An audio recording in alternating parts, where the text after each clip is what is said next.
Hey everybody, welcome to Downballot Roundup in partnership with No Dem Left Behind, where I introduce you to Democratic candidates running for local elections throughout the country. I'm Bryan Randolph, and today I am here with Jess Arneson, who is running for the North Dakota Senate to represent the 46th District. Hello, Jess. It's great to have you. How are you today?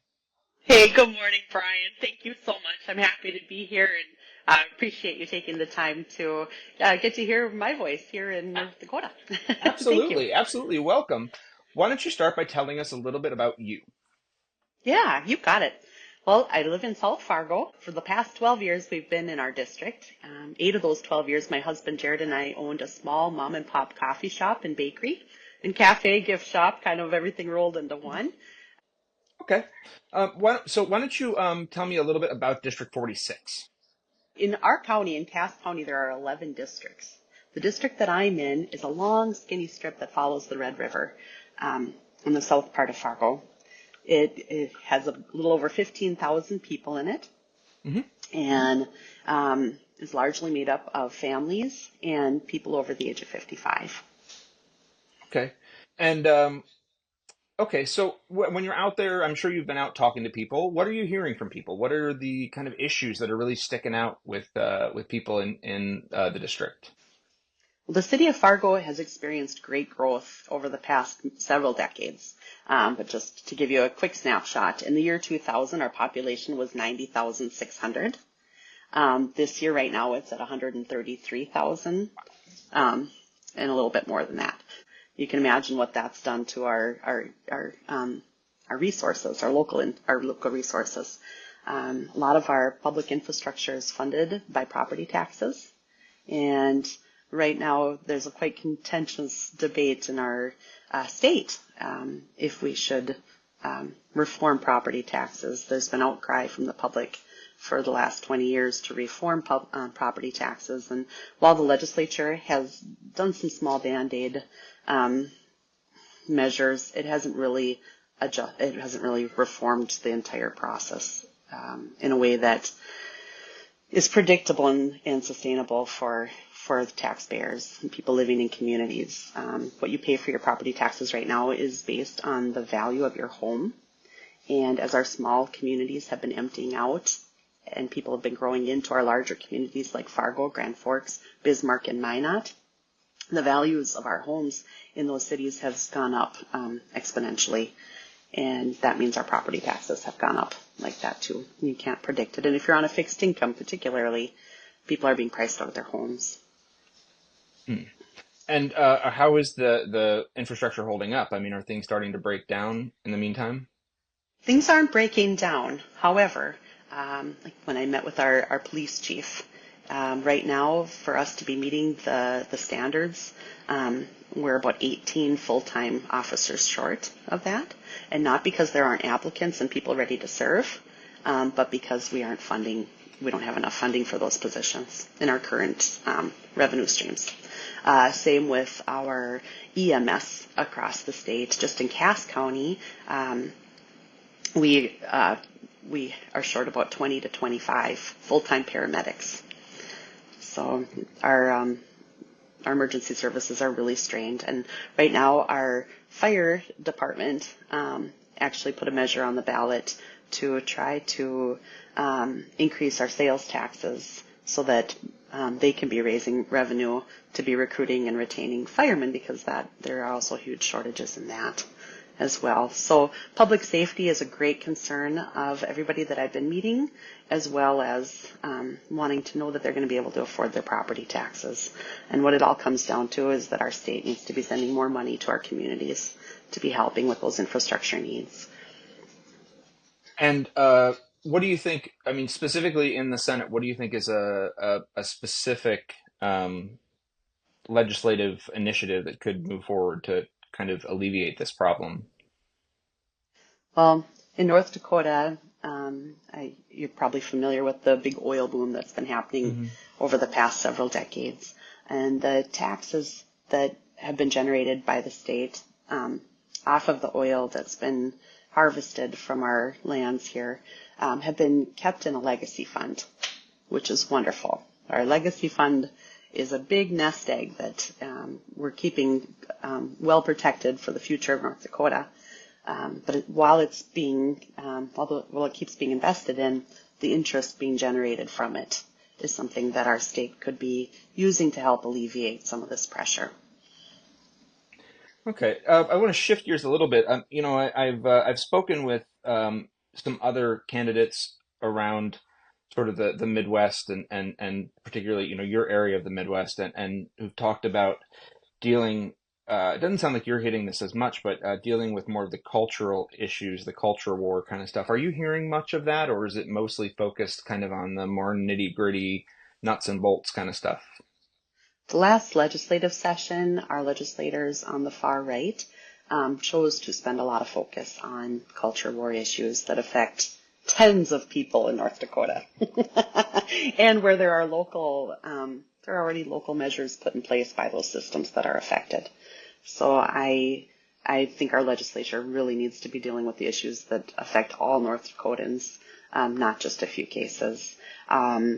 Everybody that I know wants their families to be safe and healthy and stable. And that's where our focus should be.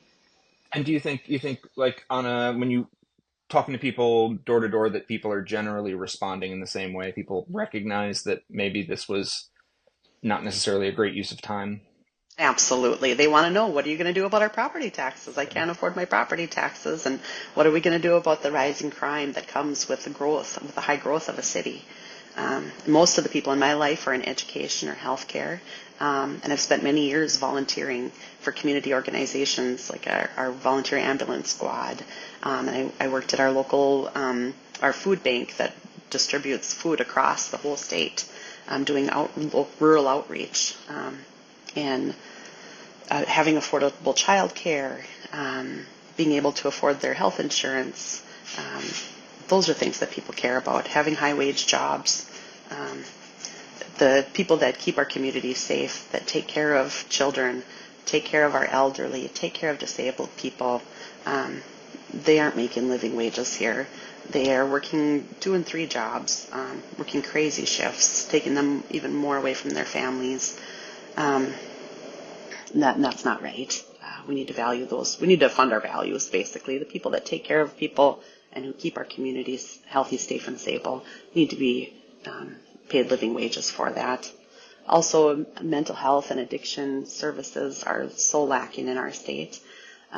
There aren't enough of those resources in Cass County, which is our most highly populated county. You go further west and it's way, way less. We need to be funding those positions so that we can have adequate services for people that are experiencing mental health crises and addiction and need addiction services. Those are all things that affect every one of us in a community, and it transcends. Those issues transcend income and party lines and age. They affect every family and every community.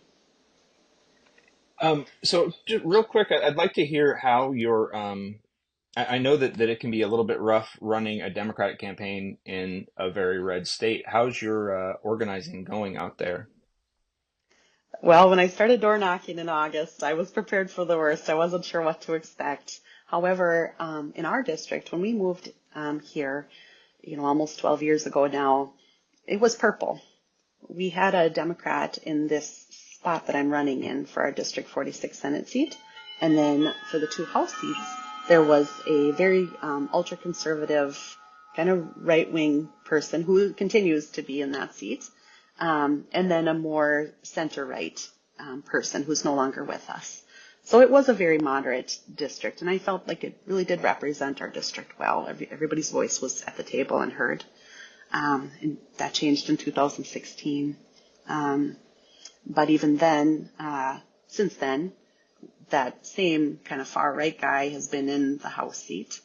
And then there was somebody who was very centrist, who's our current representative, and her term will be up now at the end of this year. And our current senator is very traditional conservative, very reasonable person that you can talk to and have conversations with, and That's nice. and trust to be making decisions based off of what's the best for for our state as a whole, not propaganda, not following right wing propaganda.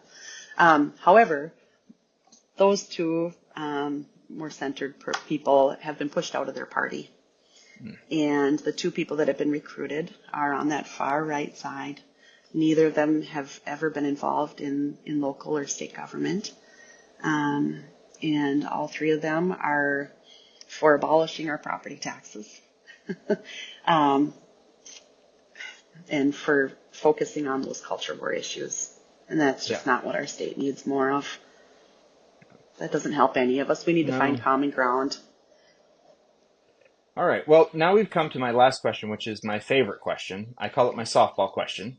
I would like to know what it is about District 46 that makes it special to you. I was born in Fargo. Lived here for a few years as a little girl, and then my family moved around a little bit, and my husband and I chose to make Fargo our home several years ago now, and we chose District 46 for starting our business that we had for 8 years. The people that live in District 46, they were my customers. Like I said, we had a mom and pop coffee shop bakery. We had regular customers that came almost every single day. They were my neighbors and friends and customers. And I still, now I work with seniors, specifically in memory care, for a retirement community that's in my district as well. So those are my people. These are my people. This is my neighborhood. These are my neighbors. These are my friends. These are people I care about. And I want to bring their voices with me to Bismarck. Excellent. All right. Well, thank you very much. Jess Arneson is running for the North Dakota Senate, District 46. Thank you very much for being here today. Really appreciate it and wish you the best. Thank you so much. You take care, and thank you for all the work that you're doing. Thank you.